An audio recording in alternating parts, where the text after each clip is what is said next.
them the choices, if you like, drive it from the bottom. Well, maybe I'm going to come in at from a slightly different angle.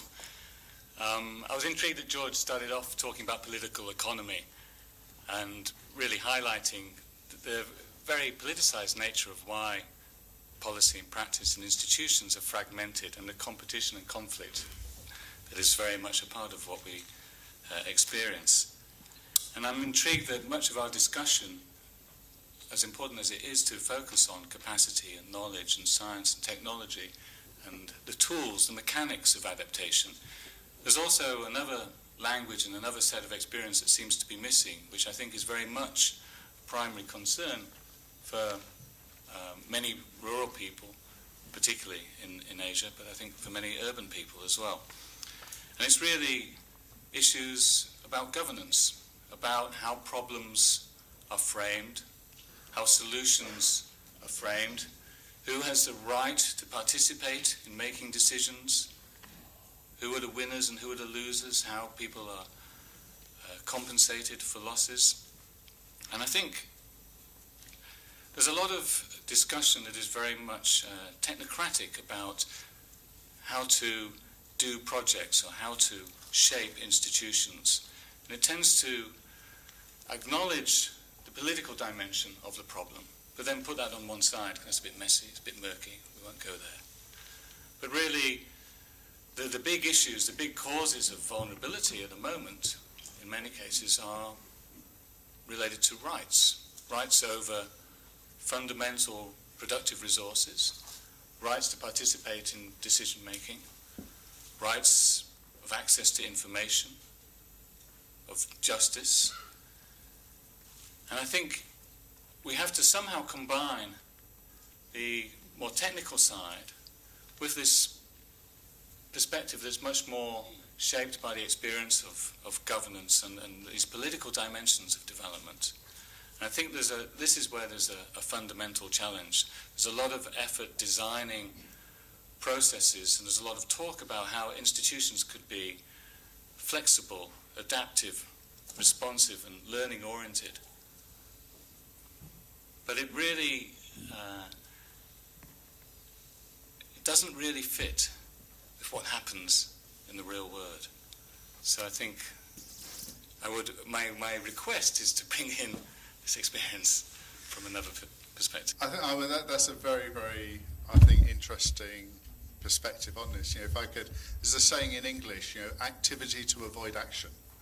And that one could, perhaps characterize much of what we're seeing. And until the fundamentals, and that is the right word, Richard, the fundamentals of governance and rights are in place to an extent what we talk about institutional coordinator, etc. And Richard's suggesting is kind of secondary or irrelevant in many ways. No definitive answer. I can't come back to that.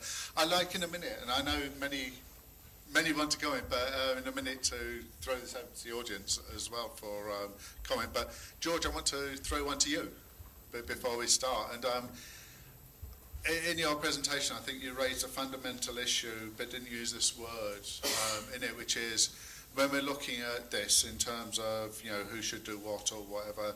There's also the question of what are the incentives to coordinate and collaborate. And I guess my own feeling is that one finds that if there's no money behind this, everyone says it's someone else's business.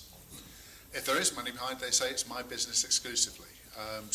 But if I could just ask, what you think on that, George, before we open to the wider audience. What are the incentives to collaborate, or are there, and should we worry about them? Okay, I just want to highlight something. Incidentally, we have not conspired before this. And I just want to highlight something that has come up, which I think is crucial in the integration process.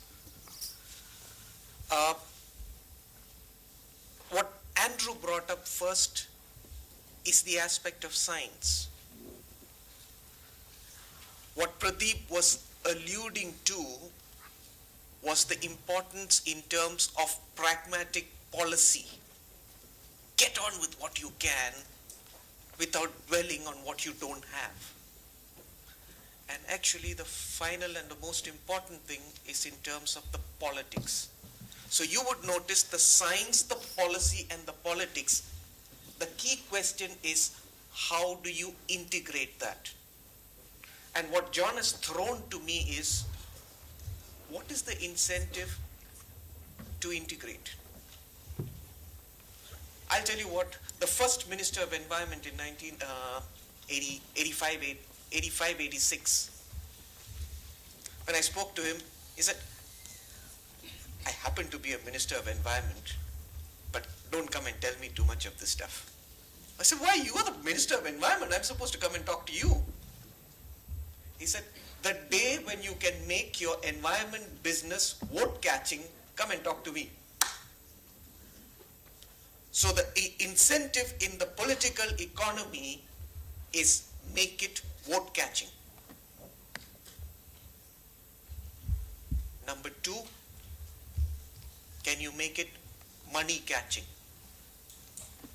If you make it vote catching, it draws in public funds. Because it's got the vote, when you go back to Parliament, you can draw on the public funds because the public funds will come where the vote is. If you want to have it private investments, show where the business is. So either make it vote catching or make it money catching. That's the incentive. Thanks very much, George. Although maybe that's an incentive for more fragmentation to capture that rather than more coherence and integration. Okay, I'd like to open up and for both questions and comments, please, but I will emphasise keep them brief or I'll have to embarrass myself by cutting off. First, please. Yes. And could I ask if you introduce yourselves before you speak? Thank you, Chair. I'm Talavik Makiev from the Executive Director of the Regional Environmental Center of Central Asia. And so it was a really of great value point about the political economy. And the Asia Pacific, it's a great polygon of the development for latest 30 years. And so coming from the Japan of 1985 and so then, and so sending that economic development to new Asia Pacific, and so tigers like South Korea, Malaysia, Taiwan, and others. Then it comes to today to China, then goes to India. Then we have to think about the fundamental things like, and so how to slow down the inertial motion of the traditional way of the economic development, growth-driven, money-driven economic development. It seems to me that when it comes to 20,000 and so gross national product per capita, nations just start to think about how to move and so to more cheaper place, and so then the production and manufacturing, and so that goes and goes further. Then our 200 billion and overall in the development area is becoming separate business where we are just operating and working, and so coming with our professional utilization, then thousands of billions, and so then in real economy it's completely separated. And when it comes to separate countries like India, and so environmental protection ministry with millions of donors funds, and so could not cannot do anything with the billions in real economic sectors. Thank you. Okay, thanks very much, which I guess is a bit of both the economic and the political reality of how, as I said, you know, how do you deal with these issues, you know, when that huge mountain, you know, the engine of growth is there and the incentives behind that. Sorry, please. Yeah. Thank you very much to all the panelists and the provocateur, and it was very informative and the most interesting discussions we are having. I just want to make one quick comment on the uncertainty issue and then maybe a little question for everybody. The uncertainty issue, the science and the uncertainty and the certainty, I just want to follow up what Pradeep said. Focus on what we know, the certainty aspects maybe. We know which sectors are most vulnerable compared with others. We know where the most vulnerable groups are. And we know certain aspects of the climate system which are supposed to change in a certain direction. So we focus on those more certain aspects. And also when we talk about adaptation decision making, not all the decision making require very precise climate information, so we may have to make some distinction on what are the contexts we are talking about. Are we talking about designing a multi-billion-dollar infrastructure project, or we're trying to scope out some of the ecosystem, say the landscape planning, so there are different contexts and they require quite different types of information.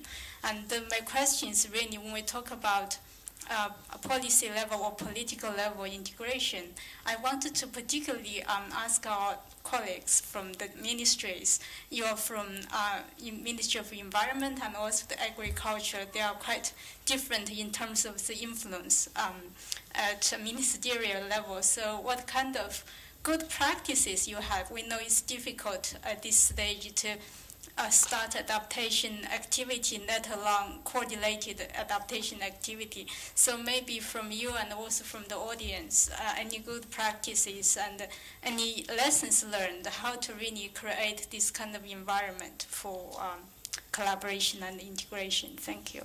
Thanks, Ron. Could I ask you to Sorry, introduce yourself? I forgot. I'm Shamfulu from the UNFCCC Secretariat, and I particularly work on this, coordinating this Nairobi work program on impacts, vulnerability, and adaptation under the subsidiary body for science and technology. Okay, thanks very much. Well, I think a very interesting perspective there. I can just come to in a second, which is, in a way, following Pradeep's line. When we talk about good practice, it's not what can't we do, but what can we do. And is adaptation that? Let's not worry about adaptation's got to involve. So it really raises the question, that this session today about, I guess, assumes this high level of, intersectoral coordination is necessary. Well, let's ask ourselves that. Is it necessary? Should we worry about this question, the horizontal integration, or can we move forward, following this, can do, let's do what we can and develop that over time approach. Okay, but back first, please. Two more, and then I'll come back to the panel. When I was thinking about my name is Salil. I'm a postdoctoral researcher on the practice of sustainability. When I was asking myself what I can do to integrate horizontally, a certain question raises in my mind. What is the definition of environment? Is it the habitats we are worried about, or if we can integrate the habitat with our mind space? Because the policies are not getting percolated down to the grassroots individual action, like me as an individual.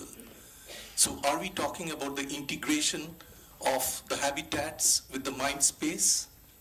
That's my question. Thanks very much. Please, one more, and then we'll come back to our panel. Thanks very much. I'm Rajan Gotu from ICIMO, that is International Center for Integrated Mountain Development in Nepal, Kathmandu. I would definitely like to first tend to agree that we are having the element of uncertainty. But I think the data shows it's not only about uncertainty, it is about the speed and intensity of uncertainty which is happening. This is the data from Himalayas, which we have from 8 countries, that the change is happening faster. That means it is challenging the coping strategy of traditional groups and rural communities which were living there. So that's one more aspect which has to be very, very importantly considered before coming with measures about adaptation or mitigation, whatever we have.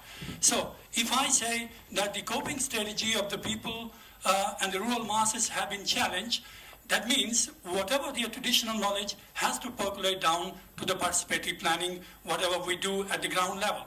If that doesn't happen, then you're not addressing their main problems, which are partly related to increasing variability of not only climate, but also other issues which are confronting them daily life. That's one thing. Second thing is, if you say uncertainty, it's very, very important that our policies, our strategies, and our approaches also become flexible, as we said.